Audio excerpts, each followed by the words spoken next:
The Trump administration is facing a new scandal as the Justice Department has acknowledged Attorney General Jeff Sessions met twice last year with Russia's ambassador to the United States.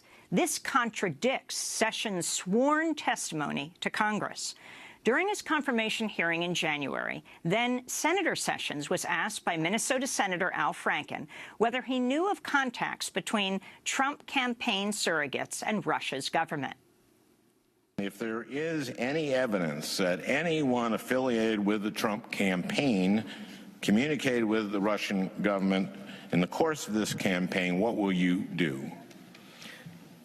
Senator Franken, I'm not aware of any of those activities. I have been called a surrogate at a time or two in that campaign, and I did not have communications with the Russians. The Washington Post reported Wednesday that Sessions twice met with Russian Ambassador Sergei Kislyak in July on the sidelines of the Republican National Convention and in September in Sessions' office on Capitol Hill. And the Wall Street Journal reports that federal investigators are probing Sessions' contacts with Russian officials. House Minority Leader Nancy Pelosi Wednesday accused Sessions of apparent perjury and said in a statement, quote, "Sessions is not fit to serve as the top law enforcement officer of our country and must resign," unquote. Joining the call was Maryland Congressman Elijah Cummings, ranking member of the House Oversight Committee. Many top Democrats are calling for a special prosecutor to investigate ties between top Trump officials and Russia's government. At least one top Republican senator said Wednesday he is open to the idea. This is South Carolina Senator Lindsey Graham speaking on CNN. It is clear to me that Jeff Sessions, who is my dear friend, cannot make this decision about Trump. So there may be nothing there, but if there's something there that the FBI believes is criminal in nature, then for sure you need a special prosecutor.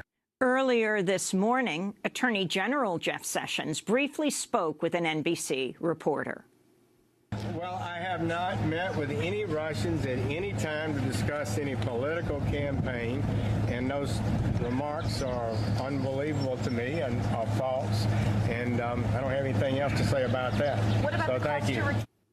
We're joined now by two guests. David Cay Johnston is the Pulitzer Prize-winning investigative reporter, formerly with the New York Times. He's author of the book, The Making of Donald Trump. He is the founder and editor of the DCReport.org.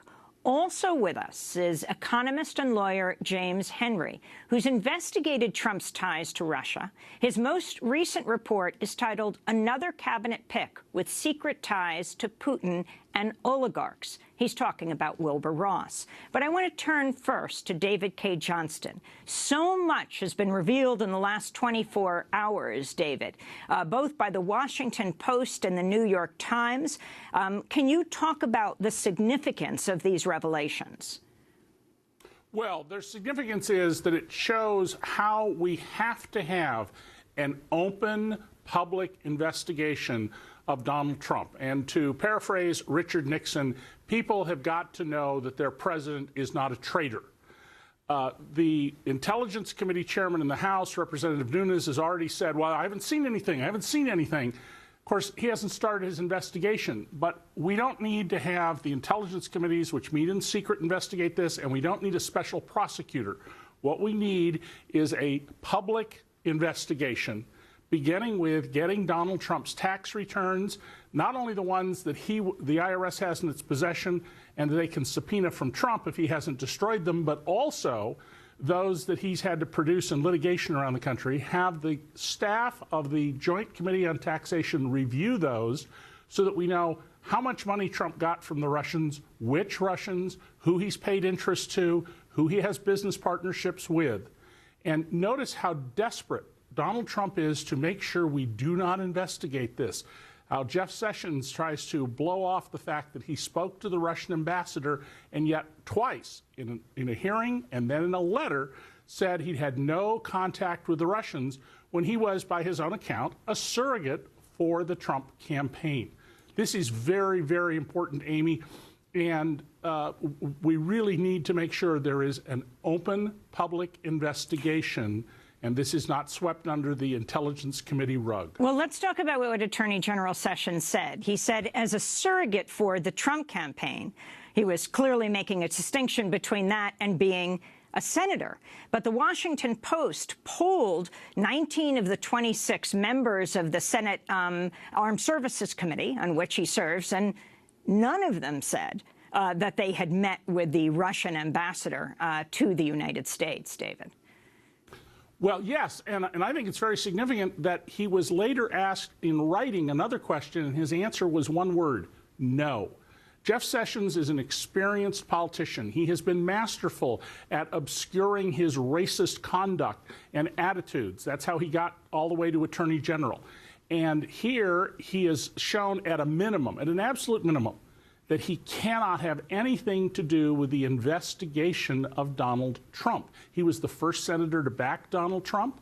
He has made it clear that he doesn't think there's anything here. And so he has to recuse himself at an absolute minimum from any involvement. What Donald Trump wants first and foremost here, Amy, is to make sure there is not a proper investigation. And Donald Trump, who I've known nearly 30 years, has a long history of compromising the FBI, compromising grand juries, compromising the Federal Office of Ethics, the New Jersey Attorney General's office, so that investigations of him are not properly done. People really need to make sure and demand that we have an open, public, bipartisan, no-holds-barred investigation, and it starts with review of Donald Trump's tax returns, which Congress has the right to see under a 1920s law. I want to go to Senator Jeff Sessions speaking in 1999 when he backed the impeachment of President Bill Clinton. As a former federal prosecutor for 12 years, attorney general for 2 years, I know and believe very deeply in the rule of law and the fact that honest and testimony is required if we're to have justice in America. So the problem is not the personal conduct. People on both sides of the aisle have failed in their dedication to their families over and over again. We know that to be true.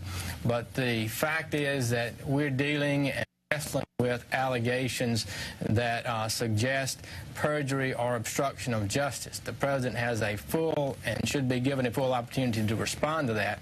But fundamentally, we're going to have to wrestle with that, and that issue will not go away. There is Senator Sessions talking about perjury and obstruction of justice. The significance of this, David Cay Johnston. Well, in the case of Donald Trump, keep in mind, Donald Trump lies as easily as you and I breathe. He is, by becoming president of the United States, the #1 con artist in the history of the world. He has spent his entire adult life deeply in the embrace of violent felons, Russian mobsters, American mobsters, assorted swindlers and crooks. He has cheated his own workers out of their pay. He has cheated small business people out of their fees. He has swindled investors in properties that were branded with the Trump name. And so it's absolutely critical to understand that you can't rely on anything that Donald Trump says as president of the United States, but especially when he knows that he's got stuff in his closet to hide. Now, my colleague, Jim Henry, who wrote his report for DC Report, my nonprofit news organization, has spent a lot of time digging into the Russian connections here, and they are vast, deep. They go back more than 30 years. And an important element to understand about why this matters with the Russians. Who are the Russian oligarchs? They are a state-sponsored network of international criminals. And Donald Trump has had so many involvements with them, involving the Trump Soho Hotel, the sale of property, and other things Jim can talk about. And then we get Wilbur Ross, the Commerce Secretary, who is in bed with these guys right up to his eyeballs. Okay, we're going to talk about all of that in a moment. David Cay Johnston with us from Rochester, the Pulitzer Prize-winning investigative reporter, author of The Making of Donald Trump. This is Democracy Now! We'll be back with him and Jim Henry in a moment.